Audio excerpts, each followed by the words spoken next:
All right, Jumoke Davis here with the 2020 Australian Open women's draw. Here are my picks for who I think could win their bracket, but then also win it all.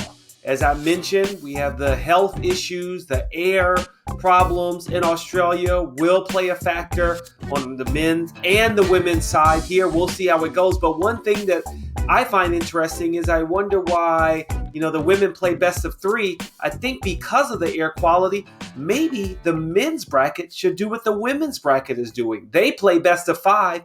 Maybe they should play best of three. I think that could help. But let's look at the women's draw here. All right. Again, go to Props Network. Hey, NFL coming up today. Get your bets in right now for the NFC and AFC championship. All right, let's look at the quarters here. Now, Serena Williams.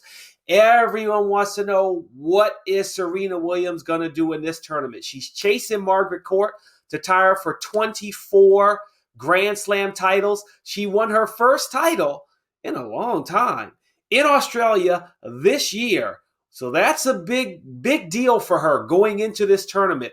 But here's the thing. In her quarter, she's got the reigning champ in Naomi Osaka, who said Naomi Osaka said she had one of the hardest years in 2019. It was very tough for her this year, even though she started the year winning the Australian Open. So there you go. Naomi Osaka at plus 250. The match I want to see is Coco Gauff, first round, taking on Venus Williams. You have a previous Australian Open champion who is about to retire in this draw too, and Caroline Wozniacki. Yeah, she's calling it. This is her last Australian Open, so she may have some emotions. She may have some adrenaline that helps carry her through a bracket or two. But realistically, you're looking at these top two names here in Serena Williams and Naomi Osaka to go far in the tournament. Samantha Stosur is another hardcourt champion.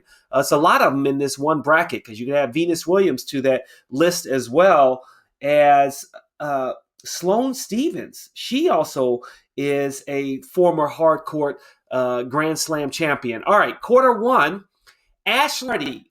She is probably the player most Australians want to win. Why? Because she's an Aussie. And how great would it be at this tough time with, so many people in that continent, in that region, dealing with these brush fires and the lives that have been lost, property loss, animals. I've heard billions of animals have died from these brush fires. And it would be just such a wonderful story for Ashley Barty from Australia to win it all. And she's the number one player in the world. And that's why she's at the top at plus 200. She's got a good chance there. Madison Keys out of the United States. And Petra Kvitova, who defeated Ashley Barty last year in the Australian Open in the quarterfinals, I believe. So, she could see her down the road too. All right. So here we go. Quarter three. Simona Halep has been battling some injuries. So I don't know how well she will play, even though she did win Wimbledon last year, but she's been struggling. She's just 7-7 since she won that Wimbledon title. So I don't know what kind of Simona Halep will get. But, you see her right there at the top of quarter three at plus 275. And if we scroll down here to quarter four, here's the player, Karolina Pliskova. She's never won a Grand Slam. And I'm kind of teasing this, so I might as well just move right down to it. I think she may have a really good shot here. Now, Serena Williams got something to play for. When you think about the winner of the Australian Open, I think everybody's going to be rooting for her. A mother, when she won the Australian Open last time, she was pregnant.